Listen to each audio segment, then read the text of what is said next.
આગળ વાત કરીએ તો અમરેલીના મોટી કુંકાવાવ શહેરમાં રાત્રે 10:40 આસપાસ એસટી બસ સ્ટેન્ડમાં રાજકોટ બગસરા બસમાંથી 20-21 વર્ષની એક દીકરી કુંકાવાવ એસટી ડેપો ખાતે પહોંચી।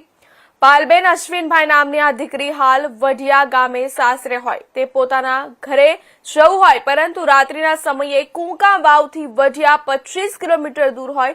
આ બાજુ વાહન વ્યવહાર ખૂબ ઓછો હોય અને પોતાના પાસેના પૈસા પણ ખર્ચ થઈ ગયેલા હોવાથી 4 મહિનાના નાના માસૂમ બાળક સાથે આ દીકરીની હાલત કફોડી બની। ત્યારે કુંકાવાવ શહેરમાં એક રિપોર્ટર અને તેમના પત્ની વોકિંગ માટે જતા હોય ત્યારે આ દીકરી તેના મમ્મીને ફોન કરી આપવા માટે વાત કરતા સમગ્ર હકીકત જાણી આ દંપતીએ દીકરીને પોતાના ઘર પ્રેમથી જમાડી અને 112 ઇમરજન્સી સેવાને ફોન કરતા કુંકાવાવ મોટી જનરક્ષક 112ના પાયલોટ અલ્તાફભાઈ પરમાર તેમજ પોલીસ કોન્સ્ટેબલ સંજયભાઈ ચાવડા આવીને આ દીકરીને કુંકાવાવથી તેમના ઘર વઢિયા ગામે મૂકવા ગયા। આ મુશ્કેલીના સમયમાં રાત્રે 11:50 કપરા સમયે બહારે આવેલા પોલીસ વિભાગની ઇમરજન્સી નિઃશુલ્ક સેવા 112ના સ્ટાફનો આ દીકરીએ આભાર વ્યક્ત કર્યો હતો।